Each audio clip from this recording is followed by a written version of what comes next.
Hello दोस्तों, Kundan India railway channel में आप लोग को स्वागत है। तो आज दोस्तों आप लोग को बात करेंगे कि आप लोग को आज क्लास एनसीईआरटी का जो कि चैप्टर 6 आप लोग को फर्स्ट वीडियो आप लोग को अपलोड कर दिए थे। आप लोग को जो कि भी उसको पढ़ा दिए थे। तो आज पार्ट 2 होगा उसी का, चैप्टर 6 का जो जेब प्रक्रम था उसका पार्ट 2 वीडियो आज आप लोग को बताएंगे। तो आप लोग वीडियो के अंत तक जरूर बने रहिएगा। उसका पूरा चैप्टर आज देखिए। ये जेब प्रक्रम जो चैप्टर 6 है, ये बहुत बड़ा चैप्टर है, बहुत इंपॉर्टेंट चैप्टर है। इससे क्वेश्चन फिक्स है, 100% फिक्स है, हर एग्जाम में आएगा ही आएगा। और कितना एग्जाम आएगा ये कोई गारंटी नहीं। मिनिमम मानिए कि 2 क्वेश्चन से अधिकतम रहता। तो ये आप लोग इतना इम्पोर्टेंट है। तो ये जेब प्रक्रम आप लोग चैप्टर 6 आप लोग हर स्टूडेंट को देखना ही चाहिए। एनसीईआरटी 6 जो चैप्टर है, तो इसको आप लोग को ये मुझे लगता है कि वीडियो 1 पार्ट 2 पार्ट 3 में जाके ख़त्म होगा, क्योंकि बहुत लंबा चैप्टर है और बहुत सारे क्वेश्चन इसमें इंपॉर्टेंट है। तो पार्ट 2 आज मैं बताऊंगा। पार्ट 3 हमको लगता है नेक्स्ट वीडियो में बनाऊंगा। तो आप अच्छे से आप लोग को देखना है और एक एक चीज वर्ड आप लोग को एनसीईआरटी का फॉलो करना है, क्योंकि बहुत ही इंपॉर्टेंट रहता है। एक एक वर्ड आप लोग को उसको याद रखना है और एक एक वर्ड आप लोग को फॉलो करना है। तो मुझे ये पहले आप लोग को बोल दूं कि मुझे टीचर मत कहिए, सर मत कहिए। आप लोग को भाई की तरह मैं भी हूँ यार। तो भाई बोलो, कोई दिक्कत नहीं है। आप लोग को टीचर सर करने का कोई ज़रूरत नहीं है। कोई अभी मैं सर नहीं हूँ, आप लोग जैसा मैं आप लोग का भाई हूँ। आप लोग को हेल्प के कारण मैं वीडियो बनाता हूँ किसी तरह टाइम निकाल के। आप लोग बहुत सारा कमेंट आता है कि टाइम निकाल के वीडियो बनाइए, नेक्स्ट वीडियो बनाइए, रोज़ डालिए। तो रोज़ तो नहीं डाल पाता हूँ, मुझे जब भी टाइम मिलता है तो उसको बनाता हूँ। ये 9th का भी एनसीईआरटी है, इसको भी पढ़ाना है, क्योंकि ये इससे भी क्वेश्चन आता है। अभी 10th का जो कि अभी आप लोग को चालू ही है, जो कि चैप्टर 6 अभी चालू था, तो इसको भी आज आप लोग को पार्ट 2 में वीडियो से उसको ख़त्म करेंगे। तो सब चीज़ अभी चालू है। उसके बाद आप नेक्स्ट वीडियो आएगा टेस्ट। आप लोग को नंबर क्यों नहीं बढ़ रहा है? नंबर तो कोई भी लड़का टेस्ट मारते हैं फिर भी नंबर नहीं बढ़ रहा है, तो उसको उसका कैसे निदान किया जाए, तो उस पर फुल वीडियो आएगा। तो आप लोग वीडियो के अंत तक बने रहिए। अभी पूरा चैप्टर ख़त्म करते हैं, एनसीईआरटी में चलें, वीडियो को शुरू करते हैं। और ये जो आप लोग को वीडियो होगा, ये टेक्नीशियन के लिए है, एलपी के लिए है, ग्रुप डी के लिए है, एनटीपीसी के लिए है, और जो अभी आरपीएफ का आया उसके लिए है। तो ये बहुत इंपॉर्टेंट है, इससे साइंस कवर हो जाता है पूरा। अब जो जिसको भी एनसीईआरटी पढ़ना है वो भी ज़रूर पढ़िए। कोई भी एग्जाम हो, एनसीईआरटी एक बार फॉलो ज़रूर करना चाहिए, ताकि आप लोग को समझ आए। और जल्द से जल्द एग्ज़ाम इसका स्टार्ट होगा। तो आप लोग, यदि मैं वीडियो नहीं बना पाता हूँ, तो आप लोग रिवीजन के तौर पे वीडियो देख लीजिए कीजिए। पहले नॉर्मल में देखिए, फिर आप लोग जब दोबारा देखते हैं, दोबारा या तीसरा बार देखते हैं, तो उसमें 1.5 गुना या 1 आप लोग वीडियो स्पीड में देखिए, तो आप लोग को ज़्यादा रिवीजन हो जाएगा। तो चलिए वीडियो को शुरू करते हैं। तो हेलो दोस्तों, ये एनसीईआरटी का 10th क्लास एनसीईआरटी है, जो कि आप लोग को पिछला वीडियो में देखे होंगे कि ये क्लास 1 ले चुका हूँ।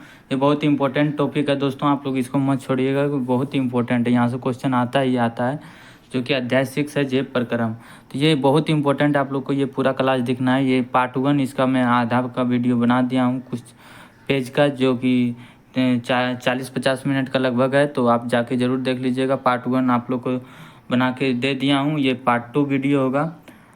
पार्ट 1 आप लोग नहीं देखा होंगे, जाके देख लीजिएगा। बहुत इंपॉर्टेंट ये टॉपिक है, यहाँ से क्वेश्चन आता ही आता है। ये बायोलॉजी में आ जाता है दोस्तों। तो आप लोग को ये पूरा चैप्टर आप लोग को पूरा अच्छे से देखना है, ताकि आप लोग को क्वेश्चन ना छूटे एग्जाम में। जो भी स्टूडेंट नहीं देखे होंगे पूरा देख लीजिएगा। और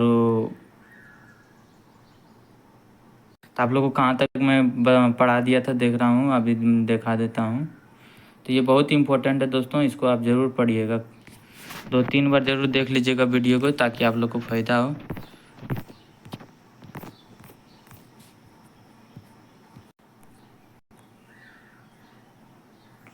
तो आप लोग को यहाँ तक पढ़ा दिया था मैंने, मुझे याद है। तो आप लोग पिछला वीडियो में देख लीजिएगा, यहाँ तक आप लोग को पूरे अच्छे से पढ़ा दिया था। और पिछले वीडियो में थोड़ा नींद आ गया था, इसी कारण यहीं छोड़ दिए थे, रात में बना रहे थे वीडियो। तो आप लोग को आज से यहाँ से शुरू करेंगे दोस्तों। टाइम नहीं रहने के कारण उतना नहीं जल्दी वीडियो बन पा रहा है, लेकिन मैं जैसे टाइम मिलता है आप लोग को कोशिश रहता है कि जल्द से जल्द बनाए, ताकि आप लोग का भी एग्ज़ाम नज़दीक आ गया है। रिवीजन भी आप लोग करते रहिए। यदि मैं वीडियो नहीं बनाता हूँ, तो यही चैप्टर का आप लोग रिवीजन करते रहिए। 1-2 बार वीडियो देख देख के उसके बाद टेस्ट मारिए। तो आप लोग को ये चैप्टर वाइज टेस्ट मारिए, तो आप लोग को ज़्यादा से ज़्यादा क्वेश्चन समझ आएगा। इसका पूरा प्रीवियस ईयर भी आप यूथ पब्लिकेशन से जाके देख लीजिएगा, या आप जिस जो भी साइंस का बुक है प्रीवियस ईयर, उसमें जाके मिलाइएगा, देखिए कितना क्वेश्चन पूछा है। तो आज यहीं से शुरू करेंगे, आप लोग का ये टॉपिक रहेगा आज यहीं से। तो आप लोग को मैं बता दिया था कि क्षुद्रांत क्षुद्रांत को छोटी आंत बोलते हैं। ये एनसीईआरटी भाषा में आप लोग को क्षुद्रांत बोलता है। तो क्षुद्रांत को इसी कारण मैं लिख दिया आप लोग को समझने के लिए, छोटी आंत होता है। तो ये क्षुद्रांत को छोटी आंत बोलते हैं। तो क्षुद्रांत में क्या होता है, क्षुद्रांत में पिछला वीडियो एक बार देख लीजिएगा, उसके बाद ये वीडियो देखिएगा ताकि आप लोग को ज़्यादा समझ आए। क्षुद्रांत में क्या होता है, कार्बोहाइड्रेट प्रोटीन तथा वसा के पूर्ण पाचन होता है। ये क्वेश्चन आता है, ये आता है, इम्पोर्टेंट क्वेश्चन है। तो आप लोग इसको ध्यान रखिएगा कि छोटी आंत में कार्बोहाइड्रेट प्रोटीन तथा वसा का क्या होता है, पूर्ण पाचन होता है। तो आप लोग को ये क्वेश्चन याद रखना है। उसके बाद आप लोग को नेक्स्ट में चलते हैं। इस कार्य के लिए यकृत तथा अग्नाशय से श्रावण प्राप्त करती है, यानी यकृत और अग्नाशय से क्या श्रावण प्राप्त करती है। और अमाशय से, तो उसके आगे क्या था, अमाशय से आने वाला भोजन, जो कि अमाशय हमारे पेट से आने वाला जो भी भोजन होता है वो क्या होता है, अम्लीय होते हैं। क्या होता है, अम्लीय होते हैं। पूछ लेगा क्वेश्चन, तो ये आप लोग को याद रखना है। क्या होता है, अमाशय से आने वाला भोजन क्या होता है, अम्लीय होता है। और अग्नाशय एंजाइमों की क्रिया के लिए इसे क्षारीय बनाया जाता है। क्षारीय बनाया जाता है ताकि वो पूरी अच्छे से पच जाए और पूरा अच्छे से वो एथी हो जाए। तो अग्नाशय एंजाइमों से, क्या से, एंजाइमों से क्रिया के लिए अम्लीय से क्या बनाया जाता है, उसे क्षारीय बनाया जाता है। और यकृत से स्रावित पित्त रस इस कार्य को करता है। यहाँ से क्वेश्चन आप लोग पूछ लेगा कि अमाशय से जो आने वाला भोजन कैसा होता है, तो वो आप लोग को याद रखना है, अम्लीय होता है। और अम्लीय को क्षारीय बनाने के लिए क्या करता है, ये एंजाइमों की क्रिया के लिए क्षारीय बनाया जाता है। और क्षारीय कैसे बनता है आप लोग को पूछ लेगा, तो क्षारीय कैसे बनता है, यकृत से स्रावित पित्त रस। क्या होता है, यकृत से। पित्त रस बोलेगा कहाँ से स्रावित होता है, तो यकृत से होता है। और बोलेगा अम्लीय को क्षारीय में कौन बदलता है, तो पित्त रस बदलता है। तो इस कार्य को करता है। तो आप लोग को यहाँ 3-4 पॉइंट हो गया, ये कोई एकदम इम्पोर्टेंट है, तो आप लोग को याद रखना है। तो पित्त रस इस कार्य को करता है, क्या करता है, क्षारीय बनाता है। यह कार्य वसा पर क्रिया करने के अतिरिक्त है। ये क्या है, यह कार्य जो है वसा भी जो होता है कि फैट जो होता है, वसा पर क्रिया करने के लिए अतिरिक्त है। क्षुद्रांत याद रखिएगा, छोटी आंत। क्षुद्रांत में वसा बड़ी गोलिकाओं के रूप में होता है। छोटी आंत में पूछेगा वसा कैसा होता है, तो बड़ी गोलिका, गोल गोल में बड़ा बड़ा गोला के रूप में होता है, जिसमें उस पर एंजाइम का कार्य करना मुश्किल हो जाता है। क्या करता है, छोटी आंत में, उसमें जो कि एंजाइम जो है उसमें कार्य करना मुश्किल हो जाता है, यानी कार्य वहाँ पे उसको नहीं कर पाता अच्छी तरह से। इसलिए पित्त लवण उन्हें छोटी गोलिका में खंडित करता है। पूछ लेगा कि वसा को जो कि बड़ी बड़ी गोलिका होता है उसको छोटी रूप में कौन खंडित करता है, तो पित्त लवण। कौन करता है, पित्त लवण उन्हें छोटी गोलिका में खंडित कर देता है, जिससे एंजाइम की क्रियाशीलता बढ़ जाती है। यह साबुन का मेल पर इमलीसीकरण की तरह ही है। क्या है, ये साबुन की मेल की तरह इमलीसीकरण की तरह ही है, जिसके विषय में हम अध्याय 4 में पढ़ चुके हैं। अग्नाशय क्या है, अग्नाशय जो कि अग्नाशय रस का स्रावन करता है, जिसमें प्रोटीन के पाचन के लिए ट्रिप्सिन, ये इंपॉर्टेंट है, यहाँ पूछता है आप लोग। तो आप लोग को ये ध्यान में रखना, ये इंपॉर्टेंट है। अग्नाशय से क्या करता है, अग्नाशय रस निकलता है, जो कि 3 रस निकलता है। वो क्या करता है, प्रोटीन को पचाने को, पूछ लेगा यहाँ से कि प्रोटीन को पचाने के लिए क्या चीज़ का उपयोग, कौन सा एंजाइम का, ट्रिप्सिन एंजाइम का होता है। तथा इमलीसीकृत वसा का पाचन, पूछेगा वसा का पाचन करने के लिए क्या होता है, लाइपेज एंजाइम। क्या होता है, लाइपेज एंजाइम। उसके बाद क्षुद्रांत की भित्ति से ग्रंथि होती है जो आंत रस स्रावित करती है। तो अग्नाशय से कौन कौन रस निकलता है आप लोग को याद रखना है। अग्नाशय से रस एलिटी फार्मूला रखना है, एलिटी से याद रखना है, लाइपेज, एमाइलेज और ट्रिप्सिन। लाइपेज, एमाइलेज और ट्रिप्सिन, ये 3 रस निकलता है, आप लोग को याद रखना है। और क्या करता है, ये भी आप लोग को, लाइपेज क्या करता है, लाइपेज आप लोग को वसा का पाचन करता है। ट्रिप्सिन क्या करता है, ये आप लोग को प्रोटीन का पाचन करता है। और क्षुद्रांत, छोटी आंत की भित्ति ग्रंथि से होती है जो आंत रस स्रावित करती है। इसमें उपस्थित एंजाइम अंत में प्रोटीन को एमिनो अम्ल में, जटिल कार्बोहाइड्रेट को ग्लूकोज में तथा वसा को अम्ल तथा ग्लिसरॉल में परिवर्तित कर देता है। बहुत इंपॉर्टेंट है, बोलेगा छोटी आंत की भित्ति भी ग्रंथि होती है जो कि आंत रस स्रावित करती है। इसमें उपस्थित एंजाइम, बोलेगा एंजाइम क्या क्या करता है, तो प्रोटीन को बोलेगा किसमें, कहाँ प्रोटीन को अमीनो अम्ल में कहाँ बदलता है, छोटी आंत में। अब बोलेगा कौन अम्लो अम्ल में बदलता है, प्रोटीन। तो प्रोटीन को अम्लो अम्ल में, जटिल कार्बोहाइड्रेट को क्या करता है, ग्लूकोज में तथा वसा अम्ल तथा ग्लिसरॉल में परिवर्तित कर देता है। तो याद रखना है। नेक्स्ट क्या है, पाचित भोजन को आंत की भित्ति अवशोषित कर लेती है। जो पच गया भोजन उसको क्या करता है, आंत की भित्ति अवशोषित कर लेती है। क्षुद्रांत के अतिरिक्त, यानी क्षुद्रांत यानी छोटी आंत, हमेशा आप लोग को बोलते हैं। क्षुद्रांत के आंतरिक स्तर पर अनेक उंगली जैसा पर्वत होते हैं जिन्हें दीर्घरोम करते हैं। पूछ लेगा कि छोटी आंत यानी छोटी आंत के आंतरिक स्तर पर उंगली जैसा जो कि पर्वत होते हैं उन्हें क्या कहते हैं, तो उनको दीर्घरोम कहते हैं। उंगली जैसी जो पर्वत होते हैं उसे क्या कहते हैं, दीर्घरोम कहते हैं। आप लोग को याद रखना इंपॉर्टेंट है। दीर्घरोम कहते हैं। ये अवशोषण का सतही क्षेत्रफल बढ़ा देता है। पूछ लेगा दीर्घरोम क्या करता है, ये जिन्हें दीर्घरोम कहता है ये क्या करता है, बोलेगा अवशोषण, जो कि अवशोषण हुआ उसका क्या कहता है, सतही क्षेत्रफल को बढ़ा देता है। दीर्घरोम में रुधिर वाहिकाओं की बहुतायात होती है जो भोजन को अवशोषित करके शरीर के प्रत्येक कोशिका तक पहुंचाता है। क्या करता है, भोजन के अवशोषित कर लेता है, शरीर के प्रत्येक कोशिका तक पहुंचाता है। यहाँ इसका उपयोग ऊर्जा प्राप्त करने के लिए नए ऊतकों के निर्माण और पुराने ऊतकों की मरम्मत में होता है। यानी जो भी हमारे बॉडी में एनर्जी या ऊतक बनते हैं, जैसे जैसे निर्माण होते हैं, वो यही करता है। दीर्घरोम में रुधिर की बहुतायात होती है जो भोजन का दीर्घरोम में अवशोषित करके शरीर के प्रत्येक कोशिका तक पहुँचाता है, प्रत्येक कोशिका तक पहुँचाता है। इसका उपयोग ऊर्जा प्राप्त करने, नए ऊतकों के निर्माण और पुराने ऊतकों की मरम्मत में होता है। बिना पचा भोजन बृहदान्त में भेज दिया जाता है। बिना पचा हुआ भोजन, बृहदान्त को क्या बोलते हैं, छोटी आंत बोलते हैं, बड़ी आंत बोलते हैं। आप लोग को याद रखना है। एनसीईआरटी में बृहदान्त को बोलता है बड़ी आंत, और ये हिंदी भाषा में आप लोग मान लीजिए कि बड़ी आंत इसको बृहदान्त को बोलते हैं। तो बिना पचा हुआ भोजन, जो भी पचा नहीं है उनको क्या बोलता है, बृहदान्त में, बड़ी आंत में भेज दिया जाता है। जहाँ दीर्घरोम इस पदार्थ में से जल का अवशोषण कर लेता है। बोलेगा जल का अवशोषण कहाँ करता है, तो कहाँ करता है, बड़ी आंत में। अब बड़ी आंत में क्या करता है, जो बिना पचा हुआ भोजन उसको भेज दिया जाता है, और वहाँ दीर्घरोम होता है, उस पदार्थ में क्या करता है, जल का अवशोषण कर लेता है। अन्य पदार्थ को गुद्दा द्वारा शरीर के बाहर कर दिया जाता है। जो कि अन्य पदार्थ बचता है उनको शरीर से बाहर कर दिया जाता है।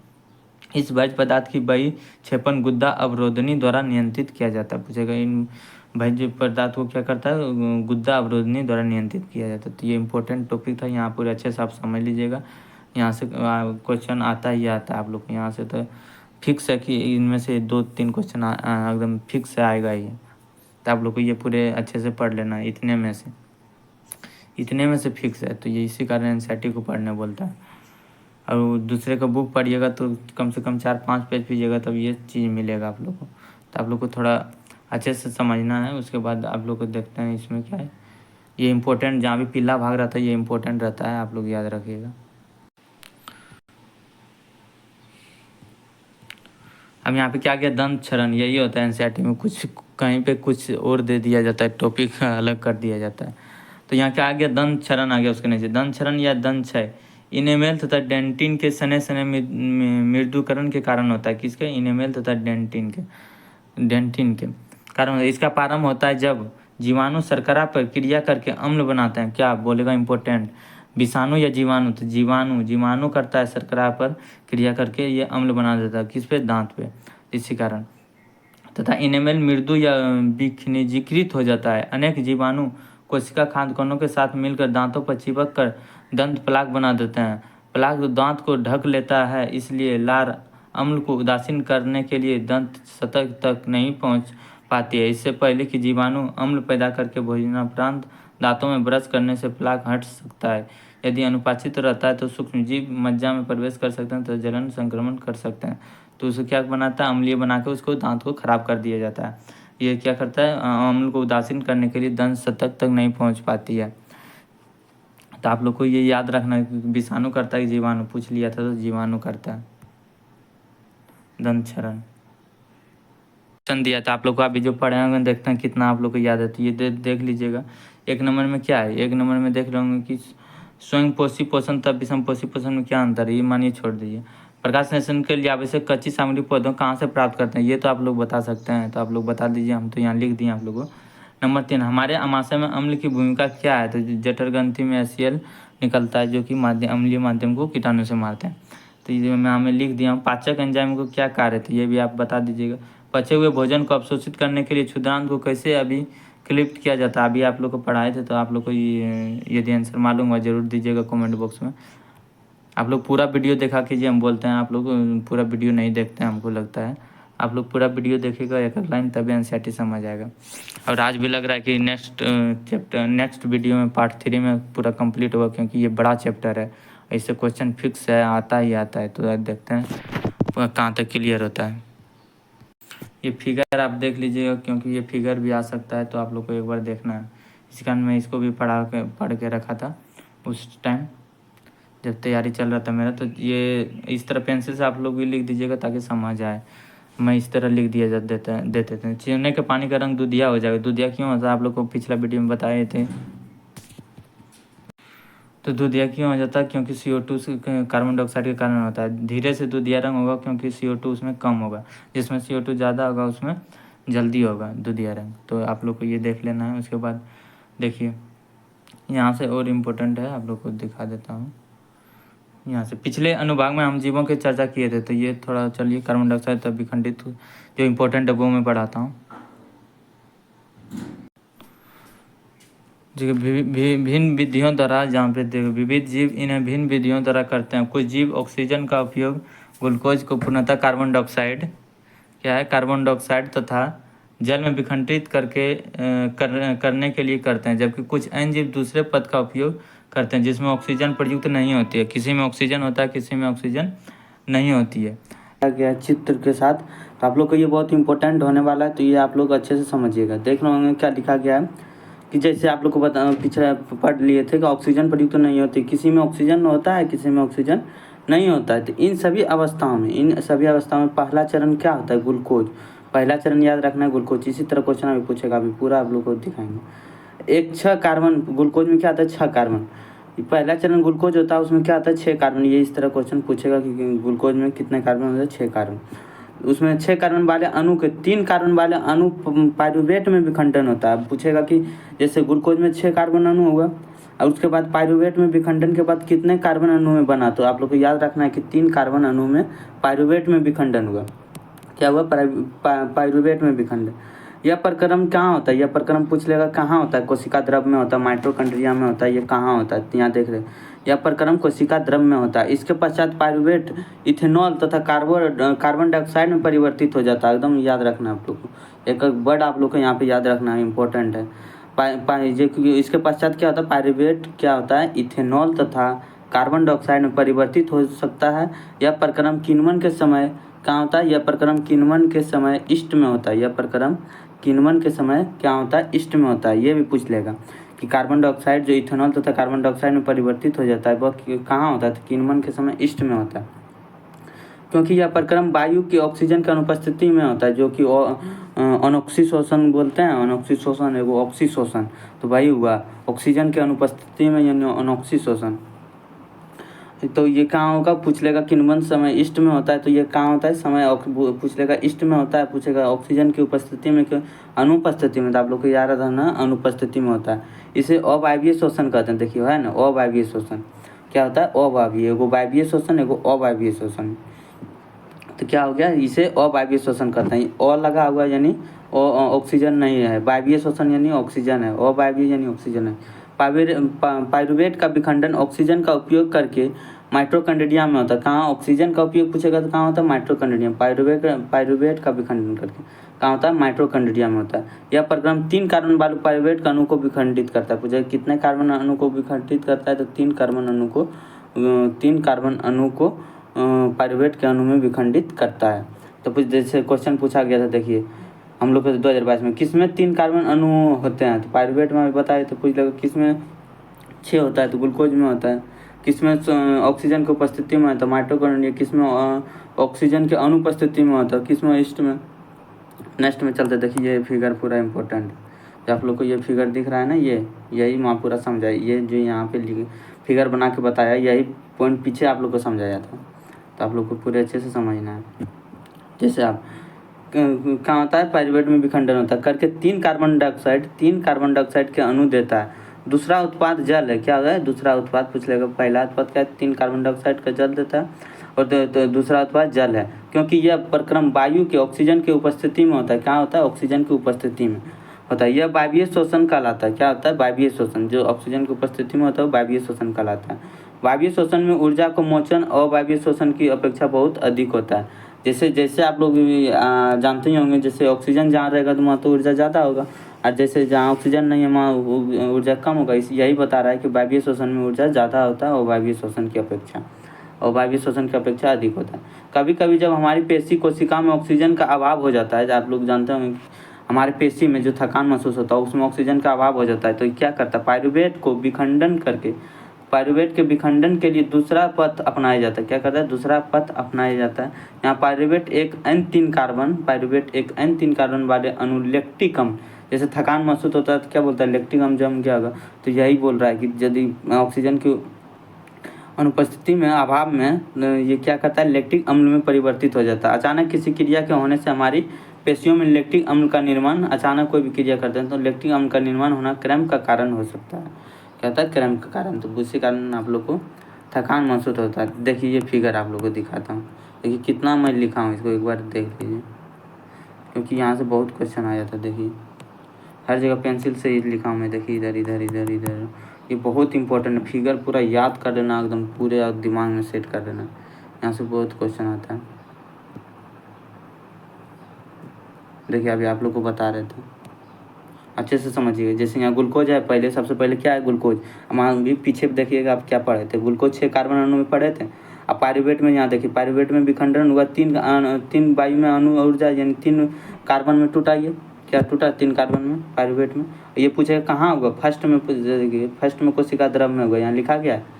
पूछ लेगा कहाँ हुआ, ग्लूकोज जो पायरुवेट में टूटा या 3 अणु में टूटा, 3 कार्बन अणु में, तो ये कहाँ होता है माइटोकॉन्ड्रिया में होता है, कोशिका द्रव में होता है, या कोशिका में होता है, ये इस तरह पूछ लेगा तो कहाँ होता है कोशिका द्रव में होता है। ये याद रखना आप लोग, ग्लूकोज जो पायरुवेट में टूटा कहाँ होता है कोशिका द्रव में।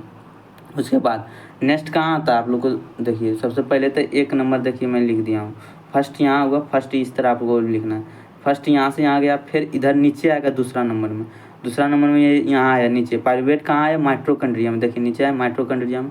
माइटोकॉन्ड्रिया में तो आप जानते हैं ऑक्सीजन की उपस्थिति में ही होती है, तो आप लोग को पूछ लेगा माइटोकॉन्ड्रिया में जो होता है ऑक्सीजन की उपस्थिति या अनुपस्थिति, तो उपस्थिति में। पायरुवेट का विखंडन कहाँ होगा माइटोकॉन्ड्रिया में, पायरुवेट माइटोकॉन्ड्रिया में आया, उसके बाद का माइटोकॉन्ड्रिया में आया तो ऊर्जा तो देगा ही देगा। तो उसके लिए क्या क्या ऑक्सीजन की उपस्थिति में आप लोग पीछे अभी पढ़ेंगे ऊपर, कार्बन डाइऑक्साइड में टूटा प्लस जल में टूटा प्लस ऊर्जा टूटा, क्योंकि कार्बन माइटोकॉन्ड्रिया में आया तो जो ऊर्जा देगा ही, तो ये सिर्फ माइटोकॉन्ड्रिया में ही होता है। क्या क्या बनता है आप लोग को याद रखना, पूछ लेगा माइटोकॉन्ड्रिया में क्या क्या बनता है पायरुवेट के टूटने से, तो पायरुवेट के टूटने से आप लोग को क्या क्या बना, कार्बन डाइऑक्साइड बना प्लस जल बना प्लस ऊर्जा बना, तो ये तीनों चीज़ आप लोग को याद रखना है। थोड़ा कंफ्यूज होगा क्योंकि एनसीईआरटी है दोस्तों, एकदम इसी तरह आप लोग को पढ़ना पड़ेगा, तब आप लोग को समझ आएगा। उसके बाद ये दूसरा हो गया, तीसरा कहाँ होता है, तीसरा हमारा कोशिका द्रव में ही होता है। ये सिर्फ याद रखना है कि ये कोशिका द्रव में होता है, ये माइटोकॉन्ड्रिया में सिर्फ होता है, ये दोनों जो है ये दोनों ऊपर वाला ये दोनों हमेशा कोशिका द्रव में ही होता है। ये क्या होता है ऑक्सीजन के अभाव में होता है, ये भी ऑक्सीजन की अनुपस्थिति में होता है, सिर्फ माइटोकॉन्ड्रिया में ऑक्सीजन होगा। तो ये हमारे पेशिमा कोशिका में होता है, कोशिका द्रव में, तो कोशिका द्रव में क्या बनाता है पूछ लेगा, तो ये लैक्टिक अम्ल और प्लस ऊर्जा बनाता है, लैक्टिक अम्ल प्लस ऊर्जा। पूछेगा इसमें कितने कार्बन होता है, तो 3 कार्बन होता है। वो पूछ लेगा कि ईस्ट में अभी पीछे पढ़ेंगे पीछे पेज में, तो ये भी ऑक्सीजन की अनुपस्थिति में होता है। ईस्ट में क्या होता है, ईस्ट में आप देखिए जैसे भी ईस्ट बनाए तो उसमें तो इथेनॉल बनेगा, इथेनॉल बनेगा कार्बन डाइऑक्साइड, इथेनॉल के साथ यदि बना तो कार्बन डाइऑक्साइड बनेगा, ऊर्जा देगा ही देता है। इसमें कितने कार्बन होगा, 2 कार्बन होगा, आप लोग को याद रखना है। इसमें 2 कार्बन होगा, किसमें ईस्ट में कितने कार्बन होता है, 2 कार्बन होता है। तो ये फिगर आप लोग को पूरे अच्छे से याद करना है ताकि आप लोग को क्वेश्चन छूटे ना। आप देखिए मैं क्या क्या यहाँ लिखा हूँ, थोड़ा आप लोगों में जो लिखा था पूछ लेगा। ईस्ट में कैसा होता है अवायवीय शोषण, वायवीय शोषण कहाँ होता है माइटोकॉन्ड्रिया में होता है। उसके बाद इधर देखिए कोशिका शोषण कहाँ होता है माइटोकॉन्ड्रिया कोशिका द्रव में। तो माइटोकॉन्ड्रिया में ऑक्सीशोषण होता है, ये कोशिका द्रव में अनऑक्सीशोषण होता है, यानी आप लोग देखे ही होंगे कि अनऑक्सीशोषण हो रहा था वहाँ पे। उसके बाद देखिए क्वेश्चन पूछेगा किसमें 3 कार्बन अणु होता है, तो आप लोग को बता दिए थे पायरुवेट में C3H4O3 होता है। उसके बाद आप लोग को क्या है, ये दोनों कोशिका द्रव में होता है, आप लोग को बताइए थे दोनों कोशिका द्रव में होता है, ये सिर्फ माइटोकॉन्ड्रिया में होता है। हम नीचे चलते हैं,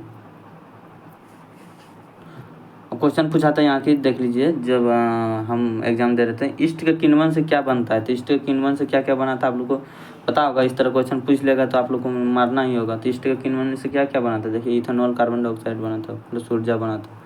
अब नीचे चलते हैं। नीचे क्या है, कोशिकीय शोषण द्वारा मोचित ऊर्जा तत्काल एटीपी पढ़े ही होंगे आप लोग।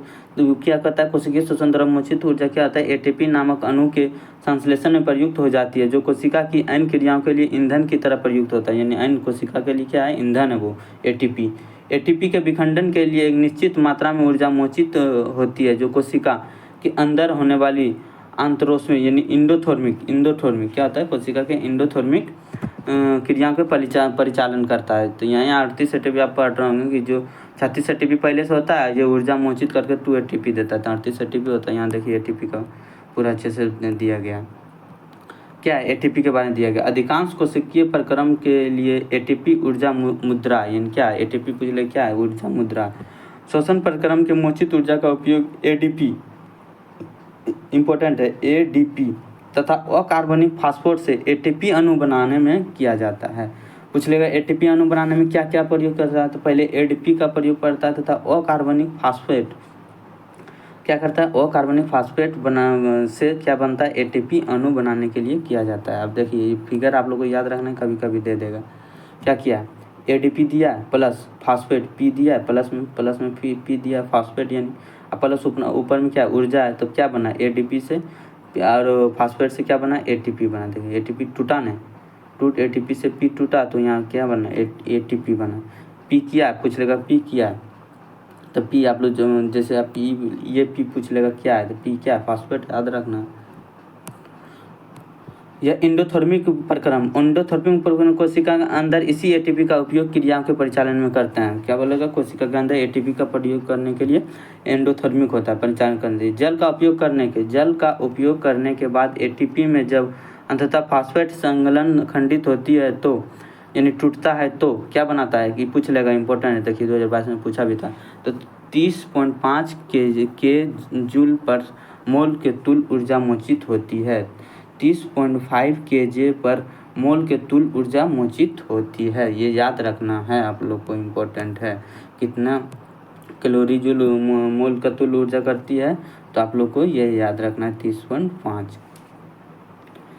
सोचिए कैसे कि बैटरी का उपयोग किया जाता है। यह आंतरिक ऊर्जा को प्रकाश ऊर्जा में विद्युत ऊर्जा नहीं देता है। इसी तरह कोशिकाओं में एटीपी का उपयोग पेशीय सिकुड़ने, प्रोटीन संश्लेषण, तंत्रिका आवेग संचरण आदि अनेक क्रियाओं में के लिए किया जाता है। तो एक दोस्त कमेंट कर रहे थे एनसीईआरटी में कैसे मैं समझूं, तो इसी तरह आप लोग को आराम से समझना है। एक बार बेसिक कोई भी टीचर से आप कंप्लीट कीजिए, उसके बाद एनसीईआरटी आप लोग को समझ आएगा। मेहनत जारी रखिए, आप जो भी बुक है उसे अच्छे से पढ़िए। ये ज़रूरी नहीं है कि एक ही बुक पढ़ें। आप लोग को ये है कि अभी थोड़ा कम टाइम है, तो आप लोग एनसीईआरटी ज़्यादा से ज़्यादा फॉलो कीजिए, ताकि ये आप लोग को समझ आ जाए एक बार पूरे अच्छे से। आप लोग को ये कॉन्फिडेंस नहीं गिरे। एक होता है ना कि एनसीईआरटी नहीं पढ़े, पता नहीं क्या होगा एग्ज़ाम में, तो ये डरना नहीं है आप लोग को। डर के एग्ज़ाम में जाइएगा तो फिर नहीं बना पाइएगा। डरना नहीं है, आप लोग को लगना चाहिए कि हाँ मैं सब बुक पढ़ लिया हूँ, कोई बुक मुझसे नहीं छूटा, मैं एग्ज़ाम में आएगा तो उसे एग्ज़ाम को फोड़ के आऊँगा। तो ऐसा आप लोग को याद रखना है, और एग्ज़ाम से पहले जो भी बुक आप लोग को पढ़ने का मन करे उसको पढ़ के ही जाना, ताकि कॉन्फिडेंस में आप रहे और अच्छा से आप नंबर ला सकें। तो आप लोग ये पूरा वीडियो देखते हैं कि नहीं, आज मैं देखता हूँ, बीच में आप लोग को पूछता हूँ क्वेश्चन। एक कमेंट बॉक्स में पिछला बार भी बोले थे देने के लिए, अभी फिर देता हूँ। कौन देते हैं देखते हैं। ये ग्लूकोज जो पाइरूवेट में टूटता है वो कहाँ टूटता है, माइटोकॉन्ड्रिया में टूटता है या कोशिका द्रव में, आप लोग को कमेंट बॉक्स में आंसर देना है। जो कि ग्लूकोज 6 कार्बन में टूटता है, पाइरूवेट 3 कार्बन में, तो वो कहाँ टूटता है, कोशिका द्रव में टूटता है या आप लोग को माइटोकॉन्ड्रिया में। अभी तुरंत पढ़ाए थे, आप देखते हैं कि कौन आंसर देते हैं, माइटोकॉन्ड्रिया या कोशिका द्रव। जो पूरी अच्छी से क्लास देखते होंगे वो तो आंसर दे ही देगा। अब क्या है, वायवीय श्वसन जैसे सुनिश्चित ऑक्सीजन, अतः वायवीय जीवों की यह सुनिश्चित करने के लिए आवश्यकता है कि पर्याप्त मात्रा में ऑक्सीजन ग्रहण की जा रही है। यह देख चुके हैं कि पौधे गैसों का आदान प्रदान रंध्र के द्वारा करता है, ये इंपॉर्टेंट है, याद रखिए। पौधे गैसों का आदान प्रदान पूछे कैसे करता है, तो रंध्र के द्वारा करते हैं। और अंतःकोशिकीय अवकाश यह सुनिश्चित करता है कि सभी कोशिकाएं वायु के संपर्क में हैं। यहाँ कार्बन डाइऑक्साइड तथा ऑक्सीजन का आदान प्रदान विचरण द्वारा होता है। इंपॉर्टेंट है, आप लोग को याद रखना कि पौधे में कार्बन डाइऑक्साइड तथा ऑक्सीजन का आदान प्रदान कैसे होता है, विचरण के द्वारा होता है। कोशिकाओं में यह उसमें दूर बाहर वायु में जा सकता है। वितरण की दिशा पर्यावरणीय अवस्था तथा पौधों की आवश्यकताओं पर निर्भर करती है। कैसे? पर्यावरणीय यानी पर्यावरणीय अवस्था कैसा है और पौधों की अवस्था कैसा है। रात्रि में जब कोई प्रकाश संश्लेषण की क्रिया नहीं हो रही है, तब कार्बन डाइऑक्साइड का निष्कासन ही मुख्य आदान प्रदान क्रिया है। इंपॉर्टेंट है, रात्रि में पूछ लेगा प्रकाश संश्लेषण की क्रिया नहीं हो रही है तो कब कौन सा गैस होता है, कार्बन डाइऑक्साइड का निष्कासन मुख्य आदान प्रदान होता है। ये तो सिंपल आप लोग को याद ही होगा, पहले से नहीं होगा तो याद कर लीजिए। कार्बन डाइऑक्साइड जब रात्रि में क्या होता है, कार्बन डाइऑक्साइड का आदान प्रदान। दिन में क्या होता है, शोषण के दौरान निकली CO2 प्रकाश संश्लेषण में प्रयुक्त हो जाती है, तब कोई भी CO2 नहीं निकलता। इंपॉर्टेंट ये याद रखिएगा कि दिन में कोई भी CO2 नहीं निकलता है। इस समय ऑक्सीजन का निकलना मुख्य घटना है। दिन में ऑक्सीजन का निकलना मुख्य घटना है।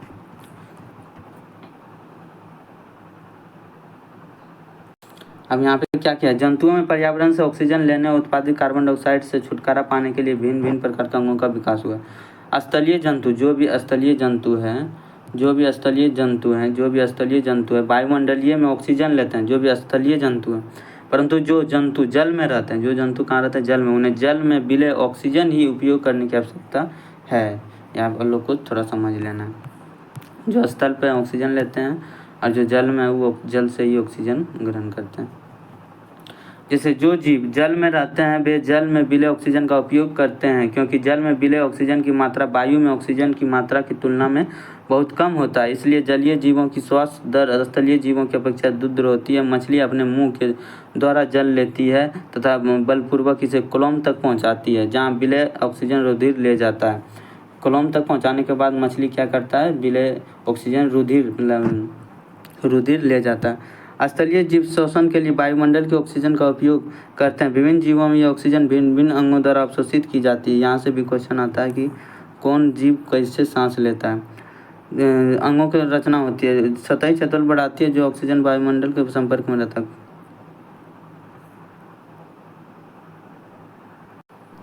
तो यहाँ ज़्यादा इंपॉर्टेंट नहीं है, आप लोग यदि पढ़िएगा तो ये पढ़ लीजिएगा लाइन, ज़्यादा आप लोग को लेट मत करते हैं।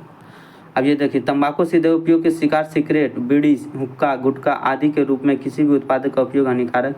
तंबाकू का उपयोग आमतौर पर जीभ, फेफड़े, दिल और यकृत में प्रभावित करता है। पूछ लेगा कि तंबाकू कहाँ कहाँ प्रभावित करता है, तो याद रखना है ये सब। धुआं रहित तंबाकू भी दिल के दौरे, स्ट्रोक, फुफ्फुसीय बीमारियों और कैंसर के अन्य रूपों में के लिए एक प्रमुख जोखिम कारक है।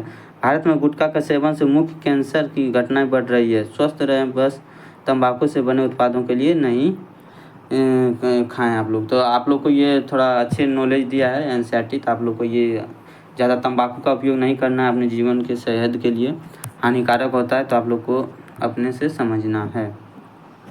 तो अब ये फिगर है, आप लोग को देख रहे होंगे बॉडी में कैसे आप लोग मानव श्वसन तंत्र लेते हैं, तो आप लोग को ये पूरा समझना है। वीडियो तो लंबा होगा आज, फिर लगता है ये चैप्टर कंप्लीट नहीं होगा, क्योंकि ये चैप्टर बहुत लंबा है, बहुत इंपॉर्टेंट है। देख रहे होंगे अभी कितना पेज है, देखिए अभी बहुत लंबा पेज है यहाँ तक, तो ये बहुत इंपॉर्टेंट है वीडियो। आप लोग को ये भी रहेगा, मानव उत्सर्जन तंत्र ये सब भी रहे, बहुत इंपॉर्टेंट है। तो आज देखते हैं कहाँ तक होता है,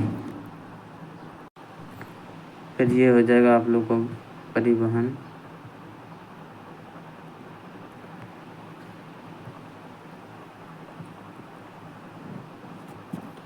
तो ये क्या है, श्वसन तंत्र है, आप लोग को मानव श्वसन तंत्र है। तो श्वसन तंत्र कैसे लेते हैं हम लोग को, ये चलो इसे देखते हैं।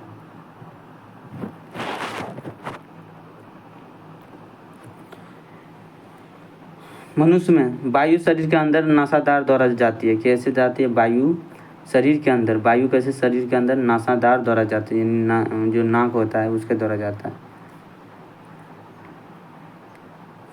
नासादार द्वारा जाने वाली वायु मार्ग में उपस्थित महीन बालों द्वारा, जो बाल होता है नाक में, आप लोग जानते ही होंगे, जो बाल होता है निस्पंदित हो जाती है, जिससे शरीर में जाने वाली वायु धूल तथा दूसरी अशुद्धियाँ रहित होती है। लोग बोलते हैं कि ये बाल क्यों बनाया माँ, सब सोच समझ के बनाया है ऊपर वाले, जो जहाँ भी कुछ दिया है वो बहुत ही सोच समझ के बनाया, आगे ही अपना समझ लिया था कि क्या होने वाला क्या नहीं होने। तो उससे क्या होता है, जो भी धूल कण आप लोग के कहीं भी धूल उड़ रहा हो आप लोग को नाक में चले जाता है, तो उससे क्या होता है, बचाव होता है बालों से। उसका जो भी धूल है, जो भी धुएँ हैं, वो सब नहीं जा पाते हैं। इस मार्ग में श्लेष्मा की परत होती है। क्या होता है, पूछ लेगा इस मार्ग में क्या होता है, श्लेष्मा की परत। किसका परत पूछेगा, तो श्लेष्मा की परत इस परिक्रम में सहायक होती है। यहाँ से वायु कंठ द्वारा क्या होता है, यहाँ से वायु कंठ द्वारा फुफ्फुस में प्रभावित होती है। कंठ में उपास्थि के लिए बलय उपस्थित होते हैं। कंठ में बोलेगा उपास्थि के लिए क्या होता है, बलय उपस्थित होते हैं। यह सुनिश्चित करता है कि वायु मार्ग निपतित ना हो। तो आप लोग को ये अच्छे से समझना है, पूछ लेता है क्वेश्चन कि कैसे कैसे आप लोग को थोड़ा ये पूरा पढ़ लेते हैं, फिर फिगर पे आप लोग को जाएंगे, क्योंकि ये पढ़िएगा तभी आप लोग को फिगर समझ आएगा। आप लोग को बता दूं कि ये नसादार है। देखिए एक बार देख लीजिए, जो अभी नसादार का बात कर रहा था वही नाक का बात कर रहा है। इसी में बाल होता है, इसी में बाल से हम लोग को जो भी धूल कण होता है वो रोकता है। इससे ज़्यादा कंठ में, कंठ से फिर नीचे आप लोग को कहाँ जाता है, आप लोग को अभी तुरंत बताए थे। कंठ में उपास्थि बलय होते हैं, उससे सीधा आप लोग को फुफ्फुस में प्रभावित होता है, यानी फेफड़े में प्रभावित होता है। फुफ्फुस को क्या बोलता है, फेफड़े को बोलता है, याद रखिए। तो इसका नीचे पढ़ लेते हैं, उसके बाद ये आप लोग को समझ आएगा। तो देखिए क्या है, फुफ्फुस यानी फेफड़ा, याद रखिएगा। ये एनसीईआरटी लैंग्वेज में फुफ्फुस का अंदर मार्ग छोटी और छोटी नलिका में विभाजित हो जाता है, जो अंत में गुब्बारा जैसी रचना में अंतर्कृत हो जाता है, जिसे गुफिकाएँ कहते हैं। क्या कहते हैं, गुफिकाएँ कहते हैं। क्या करता है, गुब्बारे जैसी, जो गुब्बारा जैसी रचना होता है, अंत में गुब्बारे जैसी रचना, उसे क्या कहते हैं, गुफाएँ कहते हैं। गुफाएँ एक सतह उपलब्ध कराती है जिससे गैसों की विनिमय हो सकता है। कोई गुफाओं की भित्ति में रुधिर वाहिकाओं का विस्तृत जाल होता है, जैसा हम प्रारंभिक वर्षों में देख चुके हैं। जब हम श्वास अंदर लेते हैं तो हमारी पसलियाँ ऊपर उठती है। आप लोग देखिए, सांस लेके देखिए अभी प्रैक्टिकल करके, तो पसलियाँ क्या ऊपर उठती है और हमारा डायफ्राम चपटा हो जाता है। क्या होता है, डायफ्राम जो होता है वो चपटा हो जाता है। इसके परिणाम स्वरूप वक्ष गोहिका, जो कि वक्ष गोहिका है, बड़ा हो जाती है। इस कारण वायु क्या होता है, इस कारण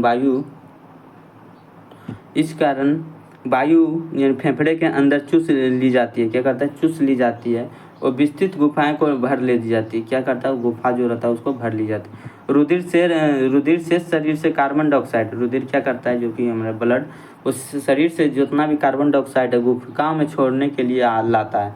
जैसे हम लोग ऑक्सीजन भर लिए और जो भी रुधिर कार्बन डाइऑक्साइड लिया हमारे शरीर से क्या करेगा, फटाक गुफिकाओं में छोड़ने के लिए आता है। गुफिका रुधिर वाहिका का रुधिर कुपिका वायु से ऑक्सीजन लेकर शरीर को सभी कोशिकाओं तक पहुंचाता है। अब क्या करता है, ये कार्बन डाइऑक्साइड छोड़ा, फिर गुफिका से क्या किया, वो जो भी ऑक्सीजन हम बाहर से लिए थे वो ऑक्सीजन लेकर हमारे शरीर तक, पूरे शरीर के अंदर वो पहुंचाता है। ये आप लोग को समझना है, सभी कोशिकाओं तक पहुंचाता है। श्वास चक्र के समय जब वायु के अंदर और बाहर होती है तो फेफड़े सदैव वायु के अवशिष्ट आयतन रखते हैं, जिससे ऑक्सीजन के अवशोषण तथा कार्बन डाइऑक्साइड के मोचन के लिए पर्याप्त समय मिल जाता है। अब धूम्रपान से क्या होता है, देख लीजिए, ये इम्पोर्टेंट है आप लोग को, जीवन के लिए भी और पढ़ाई के लिए भी। तो देखिए, फेफड़े का कैंसर दुनिया के मौत के सामान्य कारणों से एक है। श्वास नली के ऊपरी हिस्सों छोटी छोटी बालों जैसी संरचना होती है, जिन्हें सिलिया कहते हैं। पूछ लेगा क्या कहते हैं, तो सिलिया कहते हैं। सिलिया सांस लेते वक्त अंदर ली जाने वाली वायु के रोगाणु, धूल और अन्य हानिकारक कणों को हटाने में मदद करते हैं। धूम्रपान करने से ये बालों जैसी संरचना नष्ट हो जाती है, जो सिलिया है यही नष्ट हो जाता है। धूम्रपान आप लोग कीजिएगा तो यही नष्ट हो जाएगा, फिर कौन रोकेगा उसको, कोई नहीं रोकेगा, फिर धीरे धीरे आप लोग को बीमारी हो जाएगा। तो यही से कारण बोलते हैं कि ये धूम्रपान मत करो। तो क्या है, धूल कण और ये संरचना नष्ट हो जाती है, जिससे क्या होता है, रोगाणु, धूल, धुआं और हानिकारक रसायन फेफड़े में प्रवेश कर जाते हैं, जो संक्रमण, खांसी और यहाँ तक कि फेफड़े के कैंसर भी कारण बनते हैं। तो ये आप लोग को अपना भी समझना है, दूसरों को भी समझाना है। जैसे यही चीज़ मैं अपने से बनाया था। देखिए, ये नसादार जो नाक हो गया, जो दो भाग में इसमें बंटा रहता है, दो भाग में बंट किया जाता है, एक साइड इधर एक साइड इधर। तो ये देखिए दो भाग में बंट गया। ये श्वास नली जो ये बना हुआ है, ये हम लोग को क्या है, श्वास नली है। इसको श्वसनी बोलते हैं, जो इधर से इधर कट गया, ये श्वसनी बोलते हैं। यहाँ पे जो अभी बात कर रहे थे ये कुपिका है, गैसों का आदान प्रदान यहाँ कुपिका में होता है। जो कुपिका यहाँ आप लोग देख रहे होंगे, अभी इसमें भी दिखाएंगे, यहाँ थोड़ा मैं समझा दूँ। कुपिका में क्या होता है, पूछ लेगा कुपिका में क्या होता है, इंपॉर्टेंट चीज़ आप लोग को याद रखना। अभी आप लोग ये पढ़ लीजिएगा, इसका लैंग्वेज भी जो कि लिखा हुआ था। आप कुपिका में आप लोग भी बताए थे कि ऑक्सीजन और कार्बन डाइऑक्साइड यहाँ विनिमय होता है। तो ये CO2 बाहर O2 बाहर से लेते हैं ऑक्सीजन, और ये क्या करता है, ब्लड क्या करता है, रुधिर लेके आता है CO2 को, और यहीं पे ऑक्सीजन कार्बन डाइऑक्साइड छोड़ दिया जाता है कुपिका में, ऑक्सीजन ले लिया जाता है। तो इसी तरह पूछेगा कि कुपिका में किसका विनिमय होता है, गैसों का आदान प्रदान होता है, और ऑक्सीजन और कार्बन डाइऑक्साइड का। और ये फेफड़े हो गया, देखिए यहाँ भी आप लोग को दिखाते हैं। ये क्या होगा, नसादार हो गया, नाक हो गया, ये श्वास नली जो कि हम लोग को श्वास नीचे जाएगा, श्वास नली हो गया।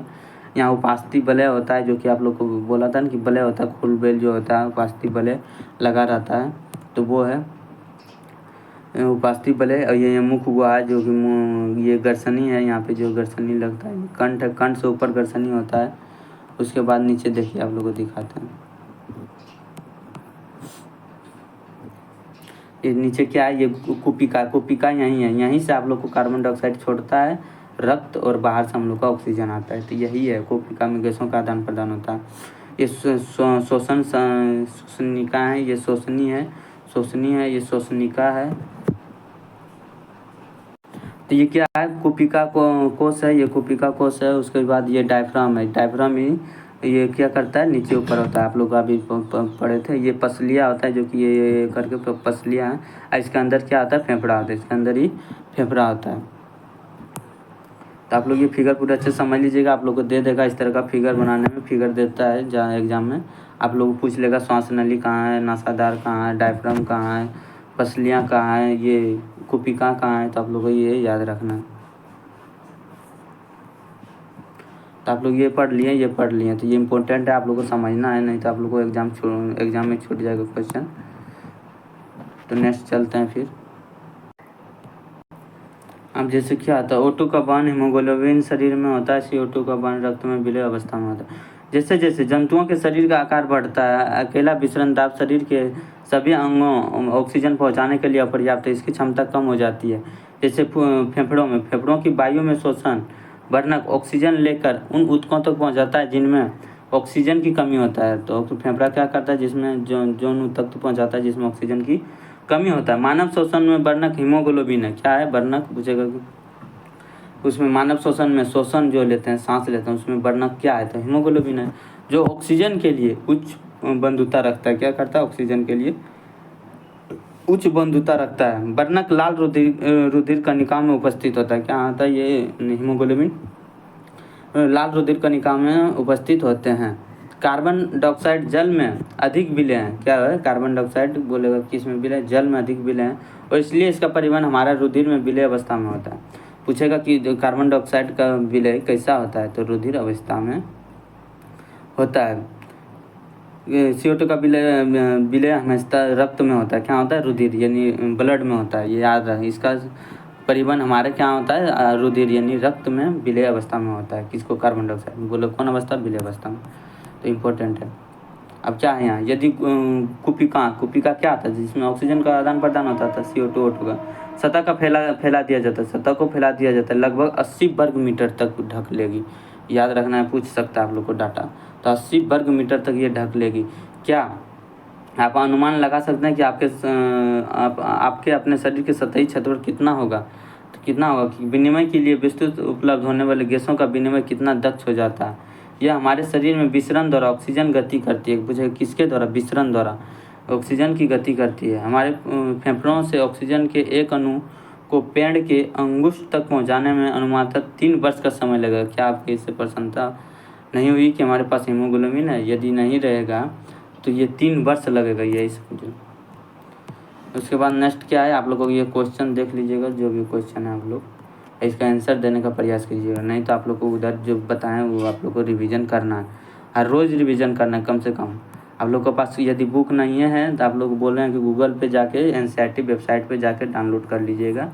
और यदि बुक नहीं है तो इसी वीडियो को कम से कम 3-4-5 बार देखिए, आप लोग को स्पीड कर करके। आप लोग यदि एक स्पीड में नहीं देखें तो 1.25 या 1.5 में जाके देखिए। तो पहली बार तो कम नहीं देखिए, दूसरी बार में स्पीड में देखिए और रिवीजन फटाफट कर लीजिए, क्योंकि सब कुछ यहाँ बना हुआ है ना, सब कुछ बना हुआ है, नोट्स की तरह सब कुछ बना हुआ है। तो आज तक यहीं रखते हैं दोस्तों। फिर कल वहन, जो मानव में वहन कैसे होता है, आप लोग को ये देखा जाएगा नेक्स्ट वीडियो में। तो ये अच्छा लंबा वीडियो है, चैप्टर है पेज में। तो आप लोग को ये नेक्स्ट वीडियो में बताया जाएगा। देख रहे होंगे अभी कितना पेज बचा हुआ है।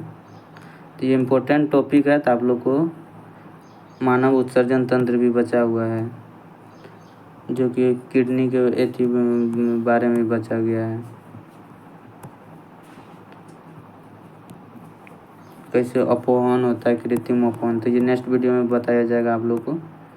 ये लंबा ज़्यादा वीडियो हो जाएगा, तो आप लोग ज़रूर देखिए, पूरा अच्छे से वीडियो देखिए। बीच में जो मैं क्वेश्चन पूछा हूँ, आप लोग कमेंट बॉक्स में आंसर ज़रूर दीजिएगा, तब देखेंगे आप लोग कि पूरे अच्छे से देखते हैं। कोई भी प्रॉब्लम आप कमेंट बॉक्स में कीजिएगा। एनसीईआरटी थोड़ा पढ़ने में दिक्कत आता है, तो अच्छे से आप लोग को समझना होगा, ताकि आप लोग को समझ आए, नहीं तो फिर दिक्कत होने वाला है। और कोई भी प्रॉब्लम हो कमेंट कीजिएगा। आप लोग जो भी मैथ, रीजनिंग के, जीके के बारे में पूछ रहे हैं, तो उसके बारे में वीडियो बना दिया गया है। आप जाके चैनल पे सर्च कीजिए, नहीं तो चैनल पे जाके प्ले लिस्ट में जाइए। चैनल जैसे सर्च करते हैं तो उसके लोगो पे क्लिक कीजिए, लोगो पे जाके वहाँ प्ले लिस्ट बना हुआ है, नहीं तो वीडियो पे जाइए, वीडियो के अंदर सब आप लोग को मिल जाएगा। जीके के कौन सा टीचर से पढ़ना है, कौन मैथ कौन सा टीचर, रीजनिंग कौन सा टीचर से पढ़ना, कौन बुक फॉलो करना है, साइंस के बारे में मास्टर प्लान बताए हैं, जो भी आप लोग को कौन सा बुक लेना है, तो आप लोग जाके देख लीजिएगा। और ये 4-5 क्लास एनसीईआरटी का हो गया, आप लोग पूरे अच्छे से जाके देखिएगा। और रिवीजन करते रहिए, जब तक मेरा वीडियो नहीं आता पूरा रिवीजन कीजिए, क्योंकि एग्ज़ाम नज़दीक आ गया। तो थैंक यू दोस्तों, जय हिंद, जय भारत।